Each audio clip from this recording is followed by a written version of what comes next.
The Phoenix Suns are on a 10-game winning streak, and they look very good. They've, on this 10-game winning streak, they haven't beaten the best teams, but they have been some great performances. They've beaten the Cavs, the Pelicans, Rockets, Hawks, Kings, Blazers, Grizzlies, Rockets, Timberwolves, and Mavs. D-Book averaging 23 a game, Ayton 16 and 12, CP3 14 and 11 almost. He's been a point god, and they have just been playing well all around. But in this segment, I want to run you guys by a potential trade that I had, because we know out of Minnesota, the Timberwolves have been more competitive as of recently, but I think if they keep playing, if they go on a losing streak, it's only a matter of time that Cat might want to ask for a trade. So if I'm Minnesota, if I'm Phoenix, this the potential trade I had. This is a potential Suns and Timberwolves trade. Let me know what you guys think of it. The Suns get Karl-Anthony Towns, and the Timberwolves get DeAndre Ayton, Cam Johnson, Jalen Smith or Dario Saric, and 2 first-round picks. Are you accepting that? Considering the fact that, you put everything into play, Minnesota, Cat acts out. Minnesota, I think you say Phoenix. If I'm Phoenix, hell yeah. If I'm Minnesota, this is probably the best offer you're going to get. And I think DeAndre Ayton being as young as Anthony Edwards, D'Lo still being young, you still maintain that you actually get better a little bit on the defensive end. You obviously lose offense, but I think DeAndre Ayton would be a great pick-and-roll guy for D'Angelo Russell. You bring in Cam Johnson, who I think is at this point better than Jaden McDaniels at the 4. He can space the floor. He can defend also. And then you get 2 first-round picks. So it's like, all right, you're still in it. I think Cat is a great player. I think he's a great talent. But I think in terms of impact, I think DeAndre Ayton, Cam Johnson, and you said Saric, right? Saric or Jalen Smith. I think they can provide, all of them together can provide what Cat provides from an impact standpoint. I think Cat is a phenomenal talent, and he's a star in this league. But I think, and with Phoenix, looking at it from a Phoenix standpoint, they're 4th in defensive rating. So they've been a lead on the defensive end this year. Cat, the effort is there on defense this year. If you're watching Minnesota's games, the effort is definitely there. He's definitely improved on the defensive end. He wants to win. He looks like it. You bring in a guy who can give you 25 and 13 on a nightly basis. This puts you in that conversation with a healthy Clippers, with a healthy Lakers, with the Warriors. Like, this thrusts you into that, and ahead of Utah. This puts you in that conversation like, we can seriously win the chip. And all the narratives that people were talking about can be dead. We can beat any healthy team in this league. Now we have Chris Paul, who looks like 2013 Chris Paul. His assist-to-turnover ratio is ridiculous. He's playing defense, and he's old as hell. He has a bald spot, and he's still doing what he does. Then you got Devin Booker. Then you still got Mikal Bridges. You're still able to keep your 3-and-D guy. Jay Crowder, who's better than Cameron Johnson at this point. You were still able to keep him. He is. He is better, but Cam's ceiling they play the same role right now. So I would say Jay Crowder is better for the veteranship. He's better. The intangibles are there. Then you still keep Cam Payne, Landry Shaman off the bench, and then you bring in Cat. This is a huge. This definitely puts Phoenix up in that conversation. And championship caliber teams make risky moves like this.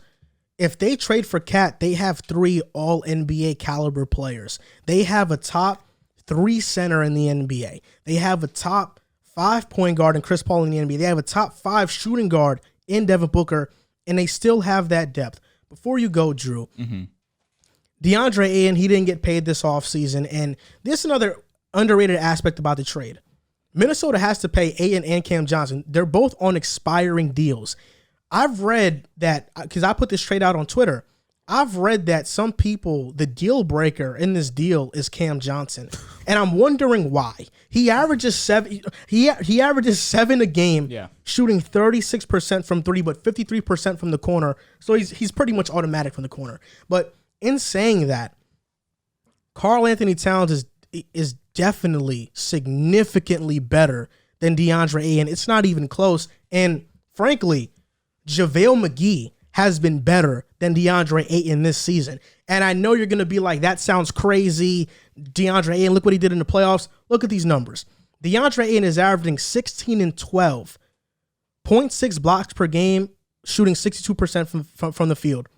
McGee's averaging 10 and 7 and 16 a game. Per 36, that's like 20 and 14. He's given a great impact. He's averaging 1.1 blocks per game in 16 minutes, shooting 67% from the field. You look at McGee and Ayton's on and off numbers. McGee is +9. Ayton is -6 per 100 possessions. Ayton, 7.3 points allowed per 100 possessions. McGee is at -7.5. McGee has been a better defender. He's been a better offensive player this season. And Phoenix's best lineup this year, their best starting five, has been with McGee and Kaminsky at the 5. It's been the best with Kaminsky. Their offensive rating is 130 with Kaminsky. With McGee, it's 107. With Ayton, it's 104.8. So Phoenix, when they play McGee or Kaminsky at the 5, they are significantly better than with Ayton at the 5.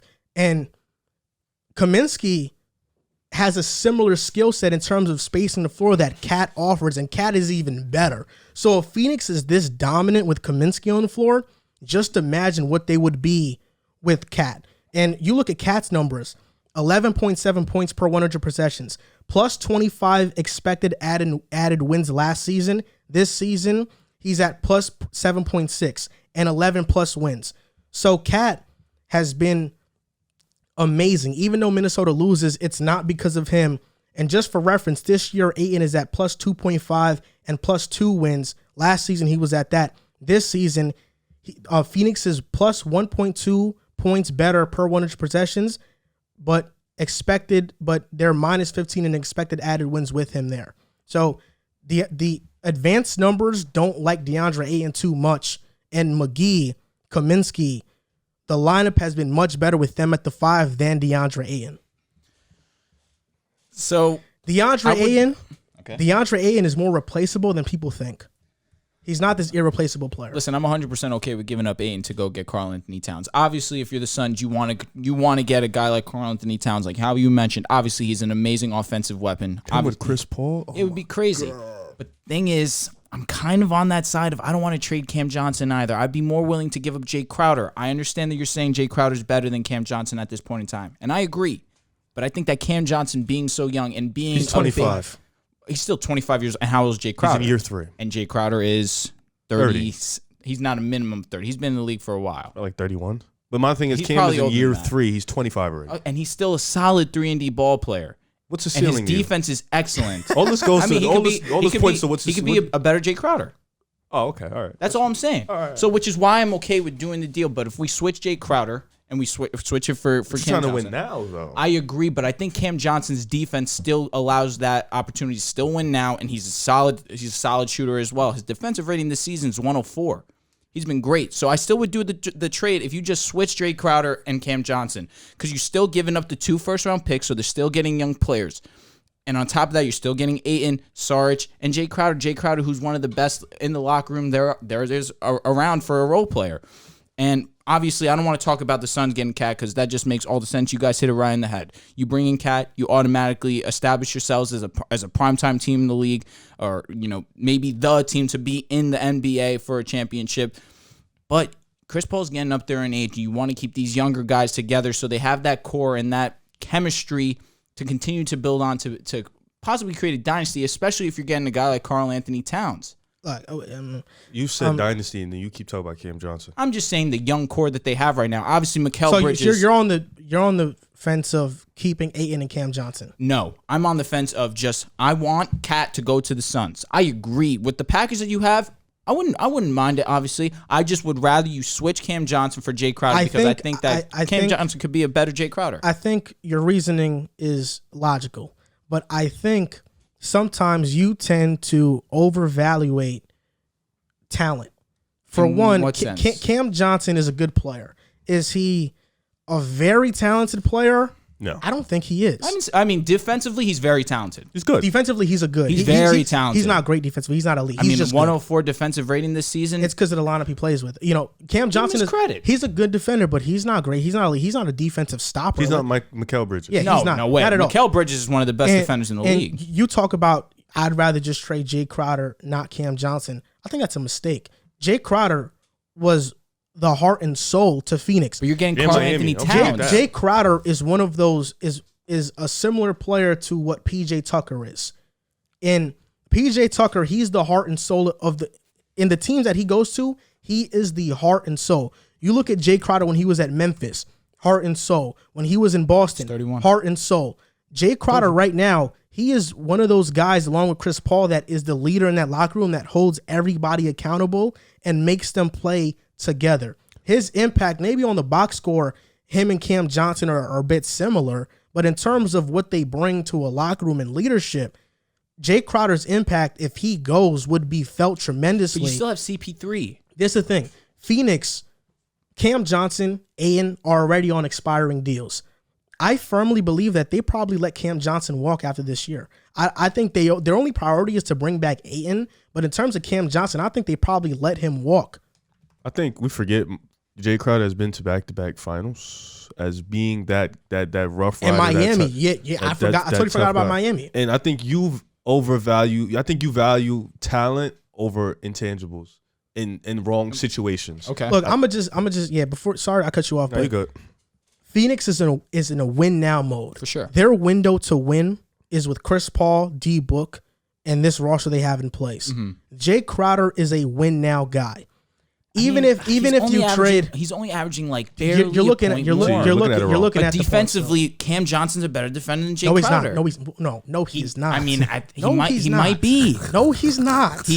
Cam Johnson is a solid defender. You're overlooking his defense. I think they're both in the same tier, but Crowder's exactly. better. And he's still younger. But and he's still a better shooter than Jay Crowder is. I'm not saying Jay Crowder can guard fives consistently, but who's better at guarding bigs? You don't have to think about that. From what we've seen, obviously Jay Crowder. From what we've seen, it's Jay Crowder. Yeah. Phoenix is in win now mode. They shouldn't be thinking about age when trying to win a championship. Clearly not with CP3. If teams thought about age, Lakers wouldn't have made the moves they made in free agency in the offseason. The Heat wouldn't have gotten Tucker and Lowry, who are both 35 plus, but they're in win now mode. That doesn't matter. They need players who have experience and have a resume. That is Jay Crowder. Now, if you add a Cat there, you still have a young core with D Book and Cat going forward, and their best friends and Bridges as well. Your bench, you can figure out the bench. And then JaVale McGee off the bench. JaVale McGee can give you what DeAndre Ayton gives you. In fact, this year, JaVale McGee has been better than DeAndre Ayton. The advanced numbers prove it. If the Suns get Cat, they can go toe-to-toe with Golden State. And Golden State, we know their one weakness is bigs. Yeah. So if Cat goes to Phoenix now has a recipe to, okay, now we can beat Golden State because we got Cat. We got somebody who can average 25 or 13. And they had a front row seat in watching Cat because Cat gave them like 34 and 14 the other night.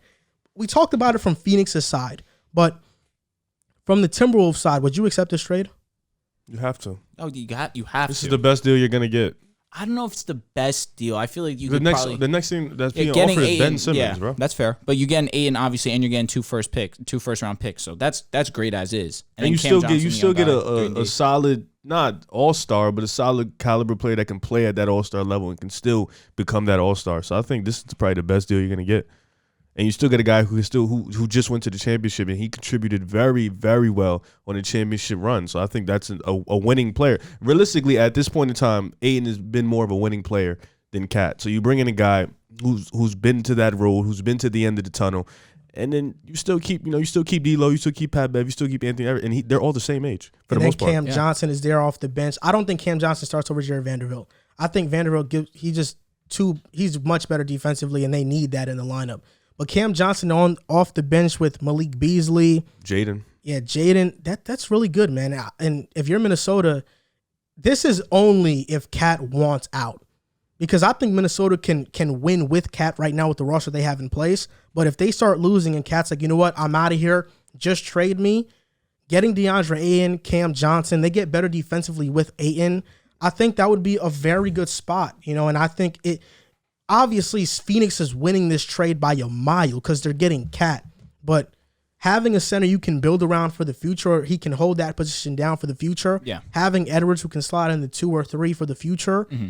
They have a lot of pieces going forward. And then those 2 first-round picks, granted, they'll be late first-round picks because Phoenix – actually, it won't be. Probably not because Phoenix can't trade their first-round picks in the next 2 years because of the Stephian rule.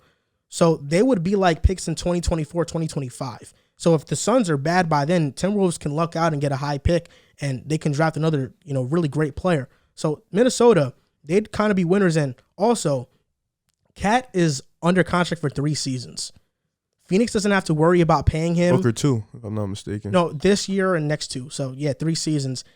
They wouldn't have to worry about paying him, and I think this puts them as the second, if not best team in the Western Conference if they make this move. Oh, yeah. If I'm just nitpicking, that's the only thing I could really say about that Cam Johnson, Jay Crowder. That would be my only thing. But obviously, you want a guy like Karl Anthony Towns to come onto your squad because obviously he's a difference maker in multiple facets.